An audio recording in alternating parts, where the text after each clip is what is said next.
Hello viewers, আজকের এই ভিডিওতে আপনাদেরকে দেখাবো কিভাবে ব্যাকগ্রাউন্ড ব্লর করবেন জুম মিটিং এ এবং ব্যাকগ্রাউন্ডে ইফেক্ট ইউজ করবেন, ভার্চুয়াল ব্যাকগ্রাউন্ড অ্যাড করবেন।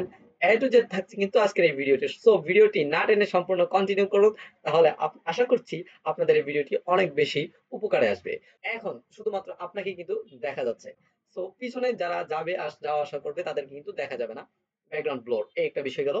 এরপরে দেখাবো আপনাদেরকে কিভাবে ভার্চুয়াল ব্যাকগ্রাউন্ড অ্যাড করবেন।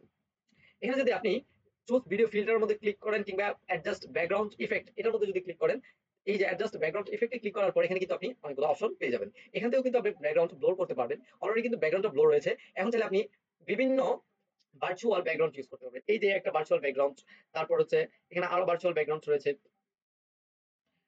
এখানে হচ্ছে ভিডিও ফিল্টারের মধ্যে আমি যাব। ভার্চুয়াল ব্যাকগ্রাউন্ড আরো কি ইউজ করতে পারবেন দেখাই। এখানে যতগুলো ভার্চুয়াল ব্যাকগ্রাউন্ড দিয়েছে সবগুলো কিন্তু আপনি ইউজ করতে পারবেন অনায়াসেই। এই যে আরেকটা ভার্চুয়াল ব্যাকগ্রাউন্ড। তো এরপরে আপনাদেরকে ভিডিও ফিল্টার দেখাবো।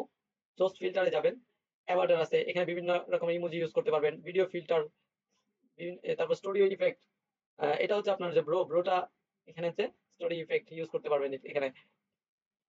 তো এটাকে আমি কমিয়ে দিলাম, একদম এটাকে কমিয়ে দিলাম, অথবা একেবারে নাই করেও দেওয়া যায়। এখন হচ্ছে আপনার অরিজিনাল যে ব্রোটা থাকবে সেই ব্রোটা কিন্তু এখানে শো করবে। তো এরপরে হচ্ছে আপনি আহ, এখানে আরো বেশ কিছু অপশন পেয়ে যাবেন।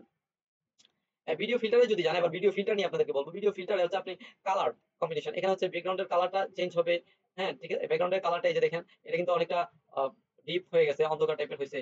তো ভিডিও ব্যাকগ্রাউন্ডের যে কালার, সেই কালারটা কিন্তু আপনি চেঞ্জ করতে পারতেছেন স্টুডিও ভিডিও ফিল্টারে গিয়ে।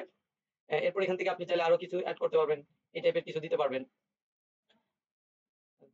তো এটাই আমি মনে করি বেস্ট, তো এটা রাখলাম। তো আজকের ভিডিওটি এই পর্যন্তই। আপনার এখানে